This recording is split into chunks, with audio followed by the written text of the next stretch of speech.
Bonjour et bienvenue dans ce nouvel épisode de Learning by Doing, le rendez-vous de celles et ceux qui font de l'apprentissage le moteur de leur équipe.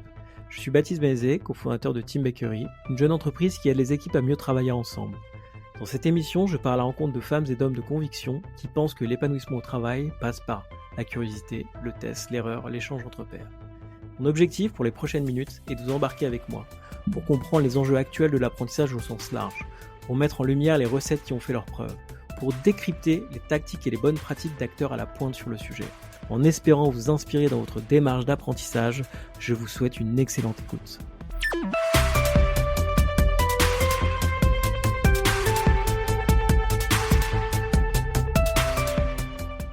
Salut Léo, comment Salut tu vas? Baptiste. Super bien. Très belle journée, énorme soleil, plein d'énergie. C'est vrai qu'il a fait beau aujourd'hui. Je suis ravi de t'accueillir. On va parler ensemble d'expérience collaborateur, d'expérience imprenante aussi. Je trouve que tu as un profil super intéressant. Tu vas nous expliquer tout ça en détail, puisque ton premier métier, tu vas me le dire, tu vas me le dire en détail, mais globalement, c'était plutôt de faire du droit. Tu es allé progressivement sur des sujets plus RH et people management. Avec, il me semble, et tu vas revenir là-dessus, peut-être nous en dire un petit peu plus sur un métier plus de recruteur, en tout cas d'attirer des talents, et voir effectivement, il y a un parallèle que je trouve hyper intéressant, qu'on va sûrement voir ensemble, c'est le parallèle entre la vente et le recrutement, je trouve hyper intéressant. Et il se trouve aussi que tu as plein de side projects. J'ai vu que tu faisais des vidéos sur YouTube pour expliquer aux candidats comment améliorer leur candidature. Là, tu lances un média plutôt autour effectivement du people management, de la culture de travail. Voilà, plein de sujets. Du coup, pour commencer, je vais te passer la parole et je veux bien que tu te présentes, que tu me dises un petit peu les faits marquants qui font qu'on se parle aujourd'hui. Ok, bah écoute, avec plaisir. En plus, tu verras, il y a une news de ce que je vais faire dans un mois et tu vas, c'est encore pire que ce que tu pensais. Du coup, tu as parlé, en effet, j'ai commencé par le droit initialement. J'ai fait 4 ans de droit parce que j'étais un peu perdu, comme beaucoup de lycéens, où on te demande de choisir un job, alors que dans ma tête, c'était, mais je veux apprendre 46 000 jobs, je veux pas en apprendre un seul. Pourquoi est-ce que je choisirais une discipline? Or, tes profs te poussent et te forcent à choisir un truc. Donc, j'ai pris le droit parce que je me suis dit, c'est hyper vaste.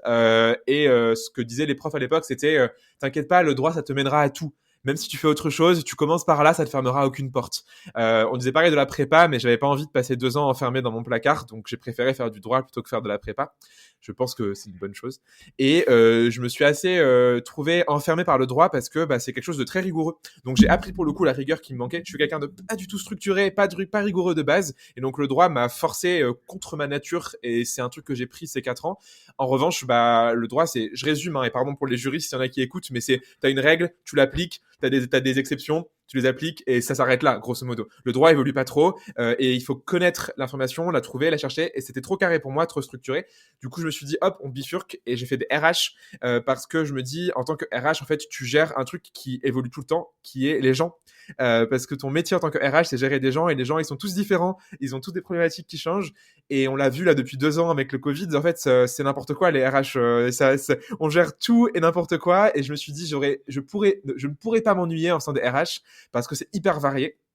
Et là, depuis 6 ans que je fais des RH, j'ai fait quasiment, c'est presque ma 10e entreprise en comptant les stages, alternance et mes 3 CDI en 3 ans. Du coup, j'ai beaucoup voyagé entre ces différentes aventures d'entreprise.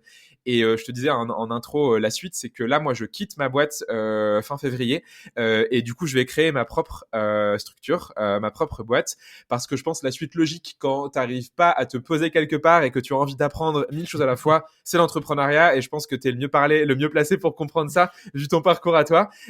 Donc voilà, je vais lancer ma propre structure bientôt pour, j'espère, apprendre encore plus de choses que je ne sais Ok, pas encore. super, très bien. Alors du coup, on va revenir un petit peu plus en détail sur ton parcours. Tu sais que tu as fait une dizaine de boîtes en 6 ans, ce qui est quand même un truc un peu compulsif. C'est quoi ton moteur pour avancer quand tu as rejoint ces boîtes-là? Est-ce qu'il y a eu est-ce que c'est un sujet de t'as pas eu l'impression d'apprendre assez vite, ou que tu as appris suffisamment vite pour passer à d'autres choses? Explique-nous un peu plus en Alors détail. au début c'était des stages, donc du coup forcément c'était court, c'était des stages des 6 mois, donc c'est assez logique. En revanche, j'ai une chance inouïe, c'est que chaque expérience que j'ai faite, stage, alternance, CDI, on est toujours venu me chercher. Donc même les stages, c'était de la chance, en mode un réseau qui cherchait quelqu'un, ou bien des gens qui m'ont chassé sur LinkedIn directement, parce que j'étais un des rares étudiants à faire des posts sur LinkedIn il y a 6 ans.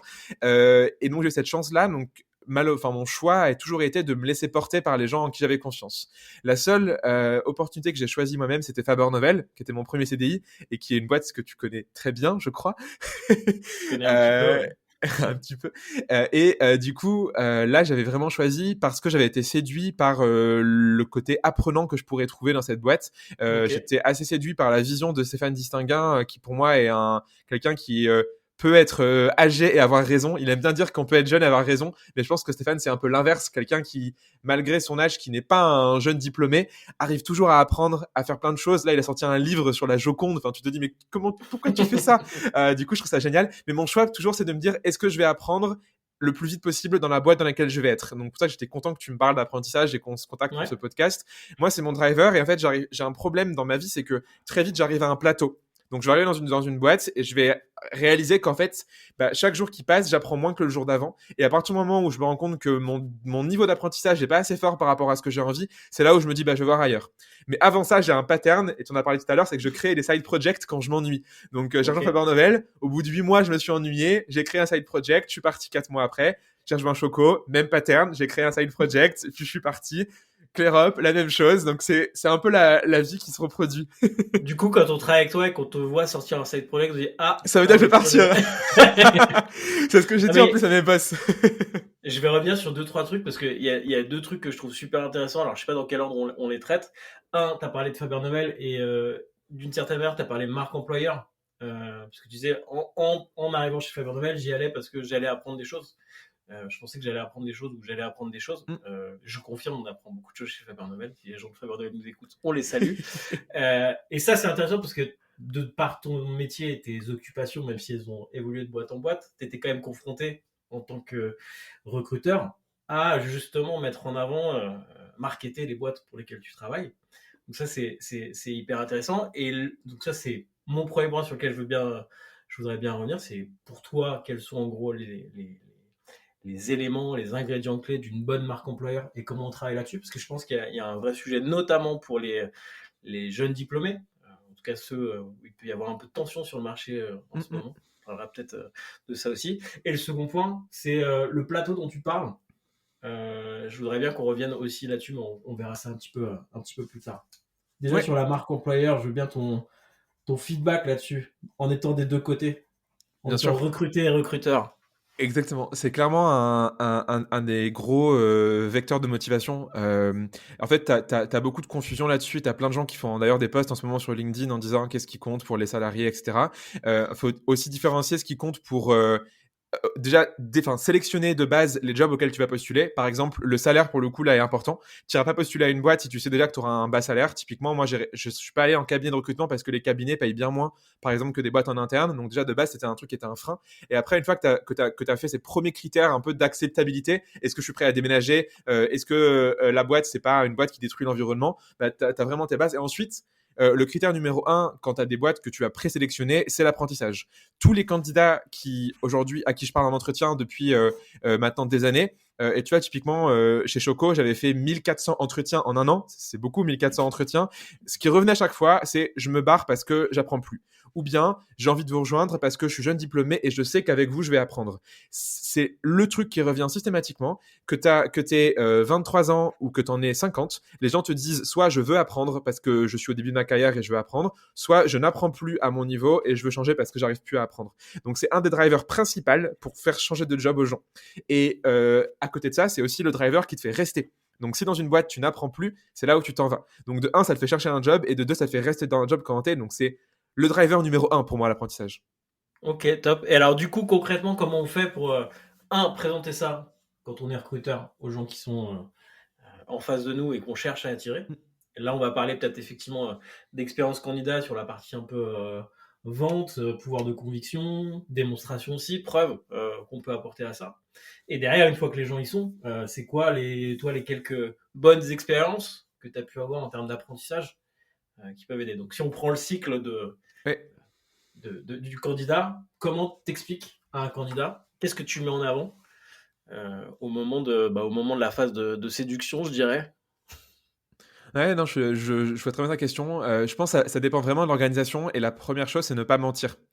Si tu Mmh. sais enfin, si tu sais que typiquement, tu es une startup qui n'a pas de budget, tu vas pas pouvoir dire que tu auras des participations aux meilleurs, forums, salons, professionnels parce que tu sais que c'est pas le cas. En revanche, du coup, bah, tu te dis: «OK, on est une boîte qui a été créée il y a moins d'1 an», ce qui veut dire que tu vas apprendre sur le job. Tu vas être dans du learning by doing, parce que en fait, bah, tu auras pas le choix. Personne ne sera là pour t'apprendre des choses. Donc, si c'est ton mode d'apprentissage, si tu aimes quand rien n'est fait et que tu aimes du coup être un bâtisseur, viens chez nous.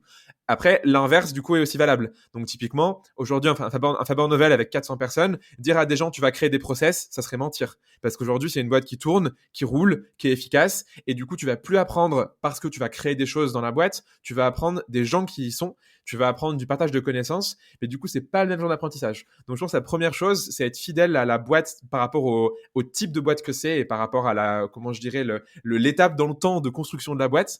Et ensuite, la deuxième chose, bah, c'est il faut que tu cherches à comprendre comment les gens apprennent. Et typiquement, tu vois, moi, dans mes premiers entretiens avec mes candidats aujourd'hui chez ClearUp, une des questions que je pose, c'est comment tu aimes apprendre.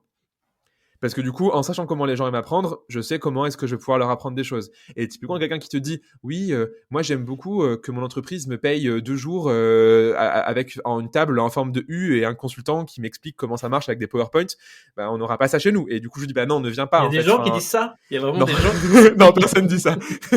Et, du coup, si tu sais comment les gens apprennent, tu vas ensuite te dire, bah, très bien, je pourrais ou non répondre à ton besoin, ou bien je m'assurerai en fait de mettre ça en place. Et donc ça, c'est ça qui aide beaucoup. C'est la deuxième chose, c'est voilà, tu t'adaptes aux gens et c'est comme tu parlais de vente, tu vois, mais un bon vendeur, c'est pas celui qui parle, c'est celui qui écoute d'abord, qui comprend les besoins, qui comprend un peu les triggers et il se dit ok très bien, cette personne-là est intéressée par l'environnement, boum, je vais pouvoir te dire que pour chaque apprentissage qui va être effectué, on va planter 3 arbres. J'ai n'importe quoi, tu vois, mais tu cherches le trigger des gens et ce qui va faire, c'est à faire tilt et tu te sers de ça pour expliquer ça. Et donc, ne pas survendre, être honnête à soi-même, puis deux, tu cherches comment la personne va apprendre et ensuite, tu mets en place en interne des modes d'apprentissage qui correspondent justement à tout ça. Ok. Et ça, tu arrives à faire un truc générique qui sert à l'organisation ou c'est plutôt un. Tu contrôles le fit en amont, tu dis, bon, ok, la culture de la boîte, c'est plutôt du learning by doing, par exemple, pour reprendre cette très bonne expression. Et donc, on va chercher plutôt des gens qui sont à l'aise dans ce mode-là, ou au contraire, bah, on sait qu'on doit grandir, qu'on doit commencer à mettre en place des process et que donc, du coup, on doit passer une étape. Et du coup, bah, en fait, oui, pour l'instant, ça ne sera pas, mais associé à l'arrivée de certaines personnes, on doit mettre en place certaines, j'allais dire, politique learning Mm. ou action learning. Pour moi, t'as les deux en fait. Tu as des choses qui sont un peu des modes d'apprentissage qu'on appelle evergreen. Donc en fait, Mmh. peu importe la boîte, ça sera toujours la même chose partout. Et t'en as qui sont propres à une entreprise. T'as Typiquement, d'exemples allez, là-dessus bah, sur du Evergreen? evergreen, du coup, typiquement, un truc que j'aime beaucoup, c'est un podcast de Pierre Monclos, que tu as peut-être écouté, il était dans ma newsletter, où en fait il explique que chaque interaction au quotidien qu'il a avec ses collègues, il leur apprend des choses. Et du coup, j'ai tenté de faire ça, par exemple, bah, depuis que j'ai écouté ce podcast. Donc, c'est quelqu'un qui te pose une question, tiens Léo, je sais pas, j'ai que 4 candidats pour le job de dev, comment tu m'expliques ça? Et du coup, au lieu de dire, ah oui, parce que j'ai pas fait mon travail, non, tu vas dire, bah, en fait, c'est très simple, on est dans un marché qui est tendu, j'ai fait tant de recherches, il y en a tant qui m'ont répondu, je suggère qu'on fasse ça. D'ailleurs, pour ton information, non. Du coup, tu déroules et bon, après, il faut pas faire des pavés à chaque fois, mais du coup, ce qui t'explique, c'est que chaque interaction que tu as avec des gens, tu te dis, tiens, je vais leur apprendre un truc. Comme ça, il n'y a pas une seule journée dans laquelle tu vas pas apprendre. Et ça, du coup, j'ai adoré comme mentalité. Un truc que j'ai mis en place chez Choco, et ça, je pense, toutes les boîtes peuvent le faire, c'est ce qu'on appelle des fireside chats. Du coup, tu invites des gens inspirants et tu les fais parler. Et ça, on l'a mis en place pendant le confinement en 2020 et c'était génial parce que c'était pas. Enfin, ce qui était génial, c'est que c'était des gens qui étaient hyper différents. Donc Choco, c'était une boîte donc qui fait de la food tech. Donc on a à la fois fait venir des entrepreneurs pour parler de leur construction de boîte, des chefs, des gens qui géraient des franchises pour parler du coup food, mais aussi tu vois genre des sportifs, sportives, des gens complètement random. Il y a un mec qui était militaire et qui s'est reconverti au management et qui est venu nous expliquer comment il avait fait ça, que d'ailleurs tu connais peut-être, parce qu'il y en a pas beaucoup des gens qui font ça, du coup ça marche trop bien et ça c'est facile, juste faut contacter les gens, trouver un créneau et on organise ça et viens qu'ils veulent. Ça du coup dans toutes les boîtes c'est possible et bah Faber Novel typiquement le sait et on a eu la chance d'avoir le CEO de Alan, par exemple, qui était venu c'était du coup il y a 3 ans. Alan, c'était pas très connu encore. Et donc, ils étaient tout contents de dire qu'ils avaient fait une toute petite levée de fonds et que ça avait genre leur millième client, un truc comme ça. Et c'était rigolo parce que maintenant, aujourd'hui, c'est une machine. C'est une des boîtes en France les plus connues en termes de startup. Et on l'a fait venir et c'était trop bien. Je pourrais t'en citer encore d'autres, mais je pense que ça est un truc moi qui est hyper important. Je pense que c'est lié à la culture de boîte, c'est que t'écris tout ce que tu vas apprendre. Typiquement, souvent les gens ils posent des questions. Bah typiquement les fireside chats, tu fais venir les gens, bah enregistre-les. Comme ça, les gens qui seront des nouveaux, qui arriveront dans 1 mois, 2 mois, ils pourront aller voir, se taper tous les fireside chats qu'il y a eu, avoir les questions du public, et du coup, c'est hyper intéressant. S'il y a eu des échanges de Slack qui sont restés et qui sont vraiment intéressants, tu les pines dans ton channel Slack, et du coup, tu pourras aller les revoir plus tard. Et donc, si tu écris tout ce que tu vas apprendre, que tu documentes en fait ton Notion, permet aux gens d'apprendre, et ça a un autre avantage. Moi, c'est un truc que j'aime beaucoup faire, c'est ça te rend remplaçable. Moi, dans tous les jobs dans lesquels je vais, j'aime bien devenir remplaçable parce que comme en plus je sais que je vais souvent partir au bout d'un moment, bah, du coup je me dis très bien, j'écris au maximum de choses et du coup si le jour où je suis malade ou alors je quitte un job, les gens sauront retrouver tout ce que j'aurais appris et du coup ce que je leur aurais appris en retour. Ça du coup ça marche trop bien. Top. Alors, c'est hyper riche, tu vois. À chaque fois que tu dis un truc, j'ai envie de partir dans une direction. Avant de partir dans une autre direction, je vais revenir sur un point que je m'étais noté tout à l'heure, cette notion de plateau. Quand tu arrives dans une entreprise, Ouais. au bout d'un certain temps, tu arrives sur un plateau. Comment t'expliques ça? Est-ce que c'est un trait qui est lié à ta personnalité ou est-ce que tu as observé ça? Bon, j'imagine que tu l'as observé ailleurs. Et ça serait quoi les... Alors, je sais pas s'il y a des solutions en réalité, parce que les gens en début de carrière, bah, ils ont besoin de voir beaucoup de choses. Est-ce que tu as des idées là-dessus enfin, voilà. Comment tu analyses cette notion de plateau? Toi, j'ai l'impression que tu as trouvé une solution, c'est d'avoir des side projects quand tu as des notions de plateau, qui est une solution, je trouve, hyper intéressante. Euh, Moi, par exemple, pour avoir managé des équipes, je me rendais compte aussi qu'il fallait créer des sortes. Alors, moi, j'appelais ça des bacs à sable. Je sais pas si c'est un terme très heureux, mais globalement, d'avoir des zones un peu récréatives ou en tout cas créatives pour effectivement permettre aux gens qui sont en pro toute la journée, qui ont des gros objectifs. Je pense que le recrutement dans une boîte de service, c'est quand même assez tendu. Enfin, il y a de la pression. Comment tu vois comment tu analyses ce sujet et est-ce que tu vois des solutions internes aux organisations ou est-ce que c'est forcément des solutions externes d'avoir des side projects? C'est pareil, tu m'ouvres plein de possibles réponses à ça.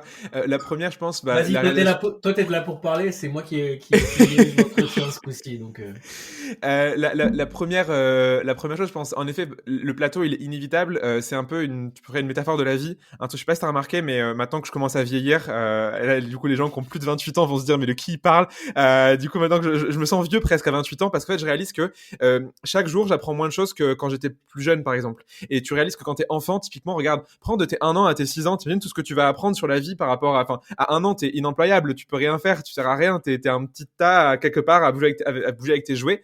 Alors qu'à 6 ans, tu sais parler, tu sais marcher, tu sais courir, tu as des idées construites, tu peux jouer à des jeux et tout. Et donc, en fait, plus tu vas grandir dans ta vie et plus chaque journée tu vas apprendre moins de choses. Parce que forcément, tu vas apprendre sur les gens autour de toi, tu vas apprendre sur le monde, tu vas apprendre sur tes propres limites. Et donc, très vite, tu vas arriver à ton plateau. Et donc, si tu fais cette métaphore en entreprise, c'est la même chose. Les premiers jours, premières semaines, premiers mois, tu vas apprendre plein de choses. Et un jour, tu vas te dire, OK, ça, j'ai déjà fait. Ça, c'est ça aussi. Ça aussi. Et donc, il y a des jobs sur lesquels tu pourras plus te réinventer. Et donc là, je pense qu'il y a 2 aspects de réponse. Un, ça dépend des gens. Il y a des gens qui vont atteindre leur plateau en 6 mois, d'autres qui vont l'atteindre en 6 ans. Et donc, du coup, tu peux pas mettre le même modèle pour tout le monde parce que les gens apprennent pas à la même vitesse. Et c'est pas grave. Et t'as aussi des gens qui sont contents sur leur plateau. Enfin, peut-être que je suis un ovni, mais il y a des gens qui sont hyper heureux à faire la même chose tous les jours. Et c'est tant mieux parce que après, ils peuvent avoir d'autres passions à côté de leur travail, tu vois. Et donc, leur travail est juste une source de revenus pour le reste de leur vie, ce qui est très bien. Et du coup, pas besoin d'avoir un problème de plateau, entre guillemets. Et donc, deuxième chose, c'est OK, une fois que tu es arrivé à un plateau, du coup, tu changes le job des gens. Donc, tu leur dis, OK, très bien, tu as envie d'apprendre quoi? Pourquoi est-ce que tu es au plateau? Qu'est-ce que tu as envie de faire? Et tu vois, typiquement, dans ma précédente boîte, Choco, une fois que je suis arrivé à mon premier plateau, qui était le recrutement en France, on m'a dit, tiens, prends l'Espagne et l'Allemagne. Du coup, genre, au bout de 6 mois, j'ai pris des pays en plus. Je suis arrivé à un plateau. Ils m'ont dit, bah tiens, fais du management parce que du coup, t'as jamais fait ça. T'as 2 personnes qui sont piou-piou dans la boîte. Tu peux leur apprendre des choses. Donc chouette, j'ai fait ça. Et très vite, du coup, bah c'est pareil. Je me suis dit, bon, bah, alors le management, par contre, je pense que c'est ton cœur de métier. On peut jamais l'avoir fait le tour. Et du coup, je sais que même après 1 an avoir fait du management, je suis incapable de manager des gens pour l'instant comme il faut parce que il faut juste, ça s'apprend, ça prend du temps, c'est compliqué. Et heureusement qu'il y a des gens comme Tim Bakery qui font ça, placement de produit. Du coup, j'ai perdu le fil de ma pensée ici. En fait, il faut proposer aux gens des choses nouvelles et jusqu'à ce qu'ils en puissent plus. Et après, il faut aussi se dire que c'est pas grave si jamais les gens partent. En fait, c'est sain parce que quelqu'un qui arrivera à un plateau dans tous les cas et qui a envie d'apprendre, si ta boîte elle est pas faite pour que la personne puisse évoluer, c'est sain que la personne parte. Parce que dans tous les cas, sinon, ça peut créer de la toxicité, ça peut créer un manque de motivation. Et typiquement, moi, je sais que c'est un de mes problèmes que j'ai, c'est que le jour où j'apprends plus, je deviens presque, pas toxique parce que c'est pas du tout ma personnalité, mais tu vois, genre, je deviens un peu ronchon parce que du coup, vu que je suis pas content de ce que je fais, bah, je sais que j'ai un impact qui est moins positif que d'habitude sur mes collègues. Et donc, c'est pas bon pour moi de rester dans une boîte où j'ai atteint un plateau parce que je vais être ronchon. Et personne veut travailler avec des gens ronchons. Très clair, super clair. Merci beaucoup pour cette brillante explication. Je reviens donc sur un autre point qui arrive à plusieurs fois dans ton discours, c'est tu écris beaucoup sur LinkedIn, tout ce que tu fais, tu l'écris pour être remplaçable. Il y a cette logique effectivement comment dire, d'apprendre chaque jour et de documenter. D'où ça devient ça?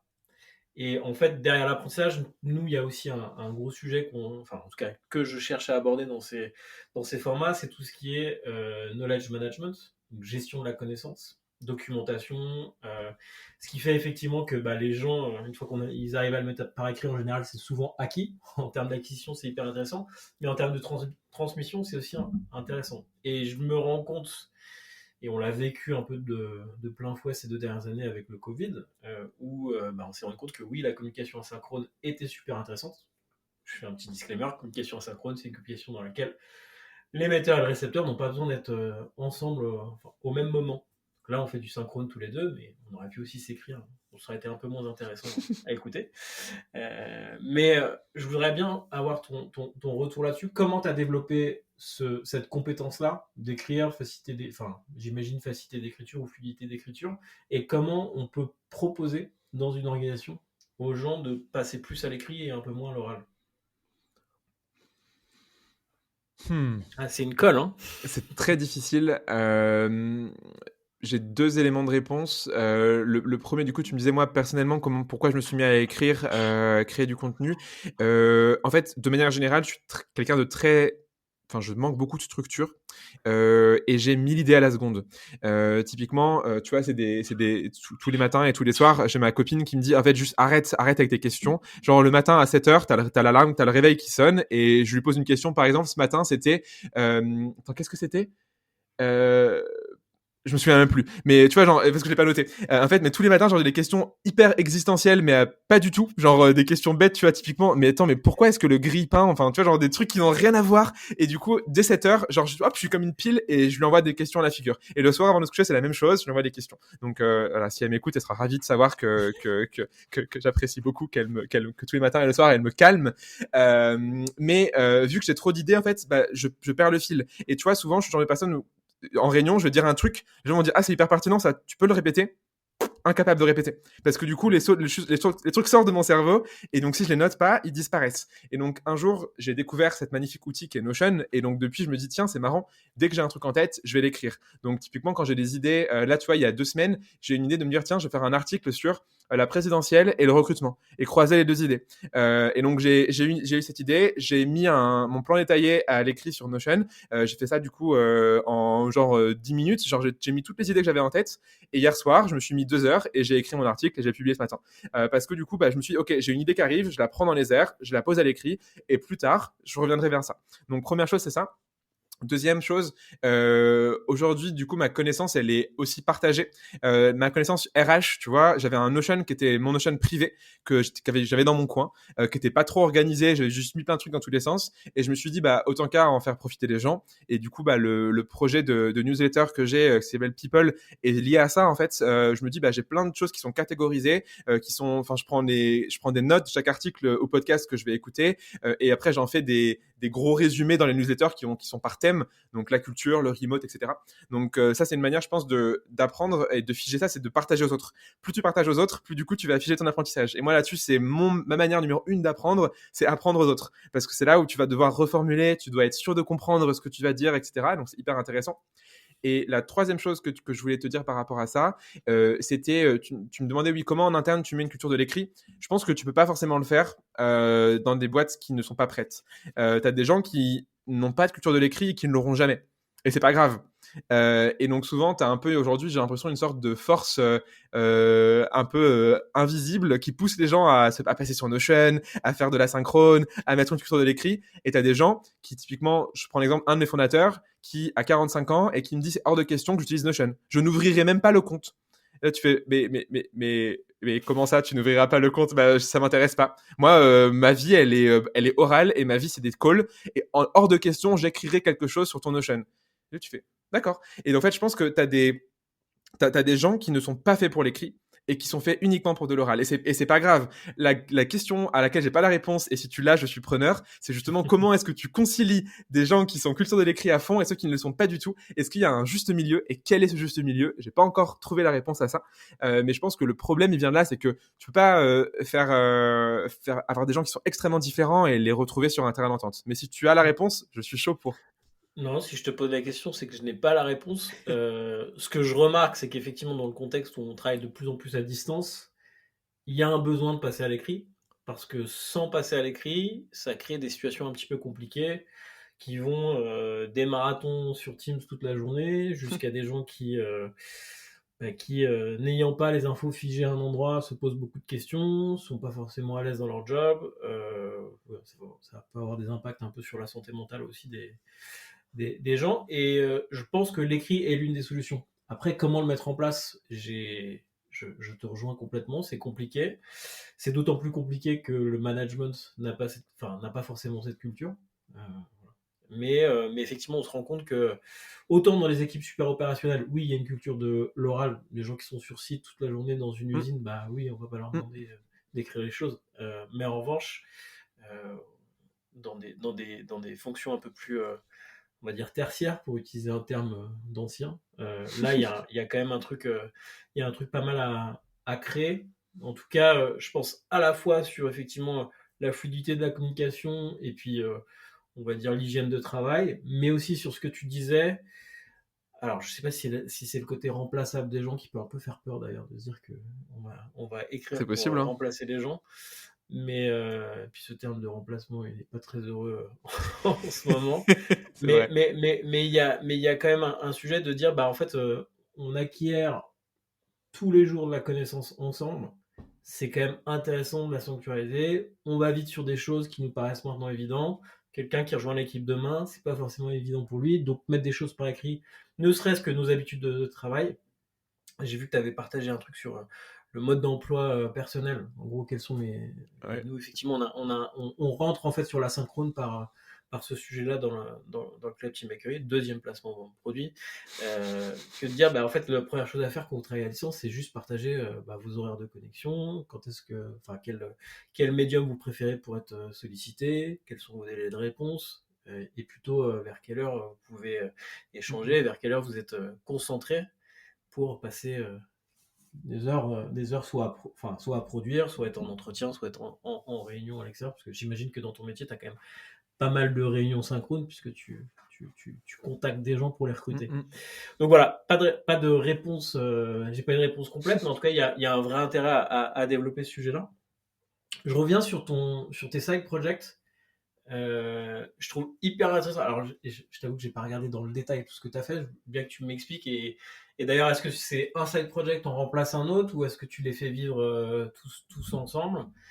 Il y a quand même un sujet de fond derrière ce que je vois, c'est que j'ai l'impression, je pense que les gens qui nous ont écoutés jusque-là l'ont vu, tu as un esprit assez créatif. Quel regard tu portes, toi, sur ce qu'on appelle en ce moment la creators economy, donc l'économie des créateurs, qui pour moi est un vrai levier sur l'apprentissage. Et je pense qu'il y a plein de nouveaux acteurs, dont un petit peu ce qu'on fait, mais il y en a plein d'autres aussi, des acteurs qui ne sont pas forcément des grosses organisations, qui peuvent apporter des vraies solutions pour le coup à des grosses organisations, parce que il y a une panoplie d'outils qui sont sortis. Ça va de la newsletter au système de gestion de cours en ligne, par exemple, qui sont vraiment accessibles aujourd'hui, qui permettent en fait de mettre en forme rapidement un savoir-faire et de le transmettre plus rapidement aux équipes. J'essaie de pas faire la réponse dans la question, mais je veux bien avoir ton regard là-dessus, qui est toi qui est, je sais pas si t'es un slasher, mais en tout cas t'es vraiment, t'as vraiment la volonté de développer tes projets à côté. Puis là, de ce que tu nous as révélé en exclusivité, ça prend encore plus forme. Ouais, donc tu as un side project et deux, ouais, la creative creator economy. Sur le side project, je pense clairement, aujourd'hui, je vois aucune raison de ne pas en faire. Dans le sens où, enfin, ça dépend des gens, après, des motivations. Moi, typiquement, c'était, à la base, c'était une réponse à un ennui. Et mon cerveau, quand il s'ennuie, bah, parce que je te disais, hein, je deviens ronchon. Du coup, pour pas devenir ronchon, je mets mon énergie dans autre chose qui va me remotiver. Et l'avantage, c'est que quand tu as un side project, souvent, si tu le lis à ton job, il peut te remotiver dans ton job. Parce que du coup, ça compense ce perte de motivation que tu peux avoir et ce côté un peu routine que tu peux avoir à côté. Deuxième raison pour laquelle je l'ai fait, c'est pour apprendre des choses. Donc, tu vois, j'ai créé un podcast, c'était il y a 2 ans, Léo Sampipo, c'était pour apprendre à faire un podcast aussi, en partie, à créer une communauté, à parler à des intervenants, à faire du montage son. C'était hyper rigolo, à faire créer un jingle. Genre, j'ai trop adoré créer un jingle. Quand j'ai fait les vidéos, c'était la même chose et j'ai réalisé à quel point c'était dur d'être vidéaste par exemple parce que j'ai passé un mois non-stop, c'était une vidéo par jour pendant un mois, c'était assez fatigant mais pour le coup par contre j'étais fatigué le soir et là je parlais plus à ma copine, tu vois, d'idées saugrenues quoi, parce que j'avais de quoi faire là typiquement bah, la newsletter c'est un média, un format que je connaissais pas, l'écrit, parce que j'ai déjà fait de l'audio et de la vidéo, donc je me suis dit bah t'entends l'écrit, donc première chose ça enlève l'ennui, deuxième chose t'apprends des choses et la troisième c'est que ça te crée en fait des opportunités en créant des podcasts, en créant des vidéos, en créant des newsletters, en créant du contenu sur LinkedIn. Le nombre de gens que j'ai rencontrés parce que j'ai créé tout ça, typiquement pourquoi est-ce qu'on se parle aujourd'hui? Parce que tu as reçu ma newsletter et parce que du coup tu t'es dit tiens viens on se parle. Et en fait je trouve ça affolant parce que ça crée des liens à la fois professionnels, à la fois amicaux, ça crée des opportunités de business. Je suis pas encore du coup entrepreneur mais je le serai bientôt et je me dis bah les gens qui vont te trouver via tes contenus, si tu glisses dans tes contenus que tu crées des choses, bah ils viennent te voir à la fin, ah tiens trop cool, vas-y tu viens nous faire une formation, un truc comme ça. Donc je trouve que c'est extraordinaire le potentiel d'un side project et s'il est bien géré et que tu le fais vraiment en dehors de ses horaires de travail, ça a aucun impact sur ton employeur à part un impact positif parce que du coup tu gagnes en visibilité et par ricochet ta boîte aussi. Le nombre de candidats qui ont dit j'ai écouté tes vidéos, ça m'a beaucoup aidé pour mon entretien, merci beaucoup, c'est énorme. Et donc du coup bah en fait Faber Novel, Choco et ClearUp ont bénéficié de mes side projects parce que du coup, ce que j'ai pu créer sur Internet m'a rendu visible et donc tes candidats ont vu ça et sont contents et te remercient. Et donc, ils vont associer inconsciemment l'entreprise dans laquelle tu es à toi. Même si le side project est décorrélé par rapport à la boîte, eux, ils feront le lien. Et c'est très bien, tu vois, parce que du coup, l'aura que tu vas avoir en faisant ça sera bénéficiaire à la boîte dans laquelle tu seras. Ce qui est bête, et ça m'est arrivé, c'est quand tu as des gens qui te disent ah non, mais ton side project, tu l'arrêtes parce que du coup, je veux que tu sois à 100% focus sur ton job. Et du coup, bah là, il n'y a rien de pire que de dire à quelqu'un qui est créatif de faire ça, parce que ça tue un peu le truc dans l'œuf. Et donc, lien vers la deuxième partie. C'était quoi les raisons avancées là-dessus? Il n'y Alors, avait pas de raison, c'était... s'il y avait une raison, c'était si les gens se rendent compte que tu peux faire ton job et un side project, les gens travailleront moins. Non, je te laisse avec ça. On se reparle avec cette phrase hyper incroyable. Du coup, voilà, qui m'a fait dire, ok, peut-être que c'est pas forcément cohérent comme truc, mais j'ai même eu, alors ça c'est pour l'anecdote, j'ai même eu quelqu'un qui avait demandé au CSE de l'une des boîtes dans laquelle j'étais, pourquoi est-ce que Léo fait ça. Donc j'étais content de me dire que un side project est tellement un sujet important qu'il arrive dans le CSE d'une boîte. Et quand on m'a dit ça, j'étais là, c'est la consécration. Marc, si le CSE parle de ça... C'était en négatif, c'était en mode c'est quoi le Ah rapport avec oui, l'entreprise, pourquoi faire ça, je vois pas le lien. d'accord. Ok. Mais c'était Je savais drôle, pas moi le ça m'a contexte. fait amuser, ça m'a bien fait rire. Et ta question sur la creative economy, pour moi c'est clairement le futur, enfin c'est déjà même le présent parce que ça aujourd'hui il y a plein de gens qui commencent à en vivre. Je trouve ça génial que des gens qui n'ont pas de diplôme, qui vivent au milieu de nulle part. Typiquement, j'ai plus le nom du mec sur TikTok qui fait des vidéos sans parler et qui est devenu l'égérie Aurélien? de comment? Il est italien. Ouais, c'est ça, exactement. Et tu vois, genre, ce mec, c'est ouf. Genre, le mec ne parle pas et il arrive à passer je crois, il était, je crois, ouvrier dans une usine avant. Et le mec, aujourd'hui, il est hyper connu. Et Cory, je crois, il me semble, si je me souviens pas de bêtises. Et t'as plein de gens aujourd'hui qui créent des choses et qui peuvent en vivre. C'était le cas, il y a des youtubeurs, tu vois, il y a déjà 10 ans. Hein, c'est pas nouveau, la créativité. Tout le monde parle de créateur économique comme si c'était un nouveau truc, mais ça fait déjà des années que ça existe. Or, ça s'accentue aujourd'hui parce que plus les gens ont accès au digital, plus les gens peuvent créer du contenu facilement, genre des podcasts, des vidéos, avoir un compte TikTok, tu peux faire ça en quelques secondes. Bah, du coup, ça permet à toute une ribambelle de gens qui avant n'étaient pas visibles de le devenir. Et donc, je trouve ça génial parce que moi, je suis assez anti privilège. Tu vois, les gens qui ont fait genre HEC ou qui ont de l'argent en arrivant dans tout de suite et qui, hop, d'un coup, c'est facile, t'arrives, t'as un job via le réseau, papa, maman, tout ça. T'as des gens qui sont des nobody et qui arrivent à avoir plus d'argent que des gens qui sortent d'HEC et qui font de la finance. Et ça, je trouve ça extraordinaire quand même. Ok, très clair. Effectivement, alors moi j'avais une. Du coup, je vais aller un peu dans tes sources d'apprentissage. Toi, comment tu apprends? Comment tu te nourris? Quelles sont tes routines d'apprentissage? Alors j'ai noté qu'il y avait l'écriture qui avait une grosse place, mais en entrée, comment tu fais ta veille? Est-ce que tu as des sources peut-être à partager, notamment pour les gens qui s'intéressent au sujet des RH, de l'expérience apprenante, de l'expérience collaborateur au sens large? J'ai trois sources principales, deux à l'écrit et une à l'oral, je dirais. Les deux à l'écrit, c'est d'abord les newsletters. Aujourd'hui, tout mon apprentissage quasiment est résumé dans les newsletters, donc je choisis des gens qui sont intelligents et qui vont résumer l'information pour moi.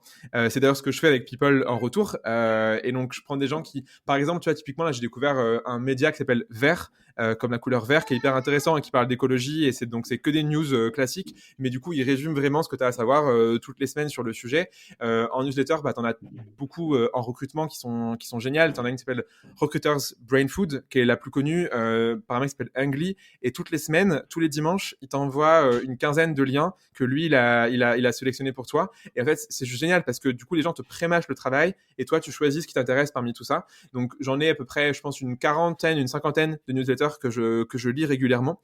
J'ai réduit parce que moi, j'en avais beaucoup plus, mais du coup, je les lisais pas. Et donc, du coup, j'ai réduit à juste celles que je lisais. Et t'apprends tellement de choses via ces gens qui sont intelligents. Une de mes préférées, du coup, c'est celle d'Ulysse Lobin, qui a comme challenge il veut faire 100 challenges à travers le monde, et en fait, il te parle de comment il apprend. Et du coup, c'est hyper intéressant parce que là, typiquement, son dernier challenge, c'était de s'immerger 10 minutes dans l'eau glacée. Et donc, tu le vois dans sa vidéo faire ça et tu te dis, mais il faut être taré pour faire ça. Et pour autant, il t'explique les avantages que ça a, comment il le fait, la préparation. Enfin, hyper intéressant. Numéro 2, c'est LinkedIn. Je passe beaucoup de temps sur LinkedIn à écrire, mais surtout aussi à lire des choses. Et donc, je sélectionne ce que je vais pouvoir trouver. Et souvent, j'enregistre les posts ou les articles pour plus tard. Et je me les mets dans un coin. Et ensuite, toutes les semaines, je dépile un peu ma reading list qui souvent est très longue, beaucoup trop longue. Mais du coup, après, je dépile ça et j'apprends. Et la troisième chose, qui est la manière... Ouais. Est-ce que tu as des comptes sur LinkedIn que tu suis, tu peux partager, ou des gens que tu Là, suis sur LinkedIn? ouais, beaucoup trop. Mais typiquement, encore Ulysse, qui est très bien, très pertinent dans ce qu'il fait. J'aime beaucoup Arthur, qui a créé Time for the Planet. Dans son approche qu'il a, je trouve que c'est hyper intéressant. T'as des gens en recrutement qui sont hyper sympas, mais là après on rentre dans du spécifique, mais que je pourrais citer sans problème. En fait, j'ai pas de nom en particulier, juste j'aime bien aussi d'ailleurs justement voir des gens qui sont inconnus. Tu vois, typiquement, tu connais peut-être Nina Ramen, qui était avant chez l'école de recrutement, qui est devenue copywriter et qui a créé une sorte de collectif qui s'appelle Ramène ta fraise, où en fait, c'est des femmes qui se mettent à écrire sur LinkedIn parce que malheureusement, LinkedIn, comme beaucoup de réseaux sociaux, est un réseau qui est majoritairement dominé par les hommes. Et donc, du coup, ils disent, en fait, ça suffit. Prenons des femmes qui écrivent. Et donc, elle a lancé un challenge à des femmes, c'était de d'écrire tous les jours pendant un mois. Donc, tout le mois de janvier, mon fil LinkedIn a été inondé de Ramène ta fraise et c'était génial parce que du coup, je voyais plein de femmes que je ne connaissais pas parler de sujets que je ne connaissais pas, genre l'endométriose, je crois, genre les règles douloureuses. Tu vois, je me disais, mais c'est trop bien en fait, genre allez-y, apprenez-moi des trucs.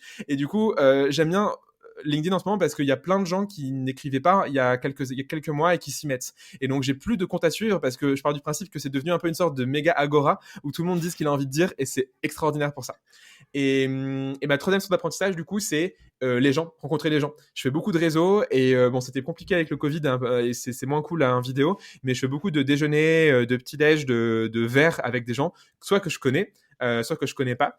Et c'est souvent là où on apprend le plus de choses parce que en 1 heure, 2 heures de temps, tu peux apprendre plein de trucs. Je pense que c'est la manière la plus simple d'apprendre des choses, surtout quand on est jeune diplômé, c'est rencontrer des gens. Et personne te refusera, à moins que ce soit des gens, je sais pas, tu demandes à un ministre, un DEJ, il te dira non. Mais tu demandes à des gens qui sont pas non plus trop occupés, ils seront OK de t'apprendre des choses. Et donc je pense que c'est là où j'apprends aussi pas mal, en termes de veille en tout cas, c'est ce qui marche le plus. Top. Bah, écoute, merci beaucoup, c'est C'était une super longue clair. réponse. Non, c'était hyper intéressant. Bah, je t'avais demandé un peu comment tu apprends, c'est normal que ce soit un petit catalogue. J'ai une dernière question pour la fin, mais moi, on a parlé un petit peu avant d'ouvrir nos micros tout à l'heure du parallèle qu'on peut faire entre l'expérience collaborateur et l'expérience client dans un monde plus mercantile, on va dire. Il y a des points communs en ce moment, notamment quand on parle d'apprentissage, qui est ce qu'on va mettre derrière ce gros mot qui est l'économie de l'attention. Et en fait, les personnes, même si elles sont dans une organisation, elles ont une attention qui a tendance à être mobilisée par plein de choses. Il n'est pas impossible que les gens que vous ayez avec vous en visio soient en même temps en train de regarder leurs emails, faire des slides, faire des Google Sheets, ou alors simplement être sur Instagram en même temps parce qu'il faut qu'ils passent le temps. Quel est ton regard là-dessus et comment on pourrait améliorer l'expérience collaborateur en ayant bien ça en tête? Parce qu'effectivement, quand on met ça en face, et t'en parlais à moitié en caricaturant tout à l'heure de la formation où on a une table en U, un formateur, des slides qui nous bloquent une journée complète, c'est quoi tes idées, ce que tu as vu passer, les choses que tu as pu mettre en pratique aussi pour un peu dépoussiérer tout ça? Ah, elle est dure celle-là aussi. Ouais, elle est dure. Plus on avance, plus c'est dur. Moi, quand tu C'est- sécheras, on arrêtera le podcast. Je pense, on a un peu évoqué ça tout à l'heure, mais pour moi, une chose et c'est valable, ce que je veux dire, c'est valable pour quand tu es en marketing, quand tu es en commercial, quand tu es recruteur, quand tu es entrepreneur, c'est pas assez écouter les gens et pas assez s'adapter à ta cible. Souvent, l'écueil principal, l'erreur principale, c'est de se dire, je vais appliquer un truc que je pense marcher à des gens, sans savoir si oui ou non c'est le cas.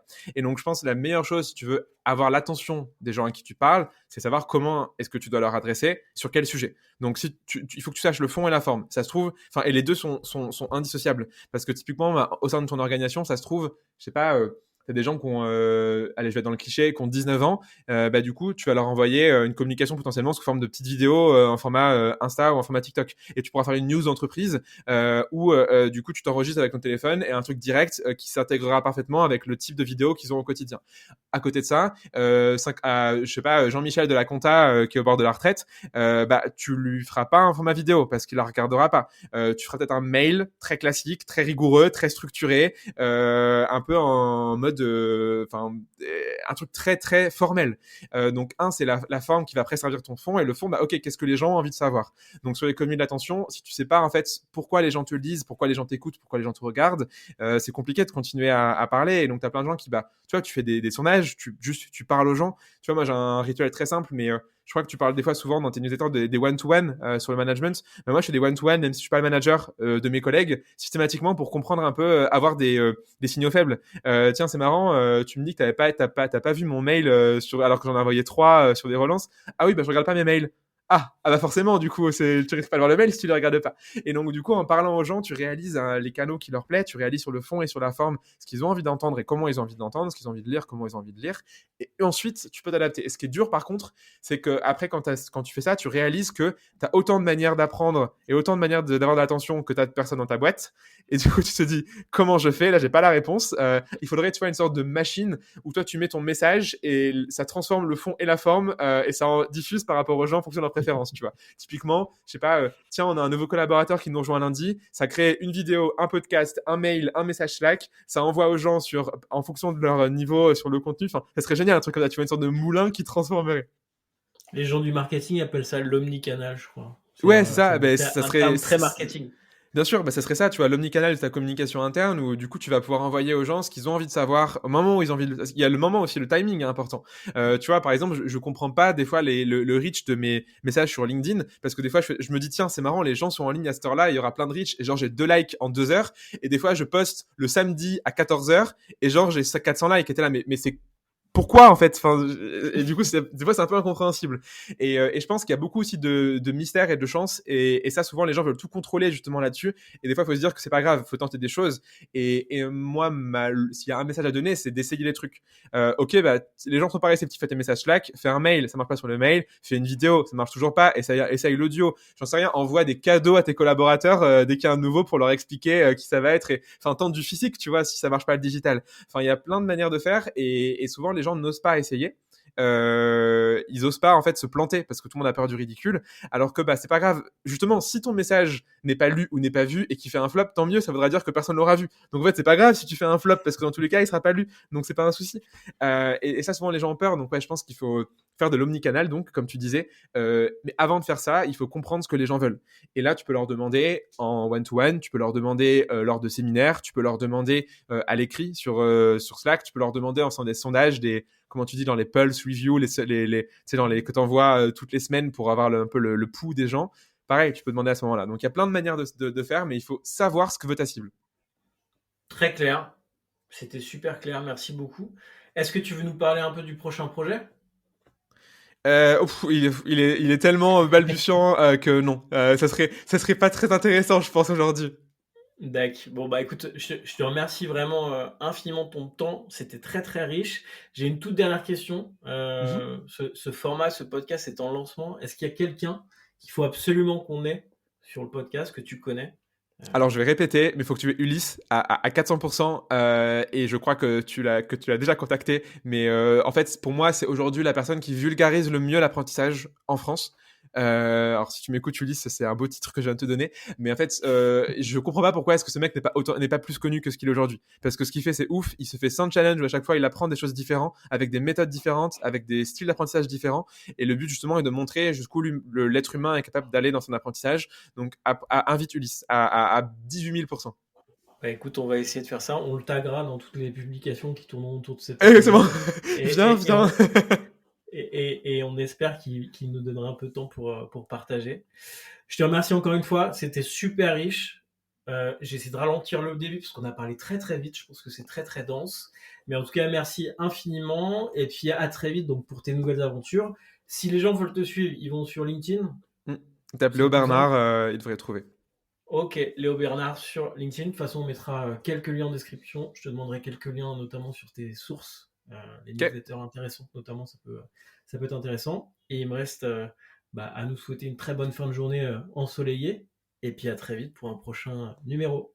À très vite, Baptiste. Merci. Merci beaucoup de nous avoir écoutés jusqu'ici. Si vous souhaitez aller plus loin et commencer à développer une culture de l'apprentissage autour de vous, pensez à vous abonner gratuitement à notre sélection hebdomadaire d'outils pratiques pour animer votre équipe. C'est disponible via le lien qui est en description de l'épisode. Si cet épisode vous a plu, parlez-en autour de vous. C'est la meilleure façon de le faire connaître. Vous pouvez aussi nous laisser un petit mot en commentaire. On lit tout et ça nous aide beaucoup à nous améliorer au fil des épisodes. Merci encore de votre soutien et je vous dis à très vite pour un prochain épisode.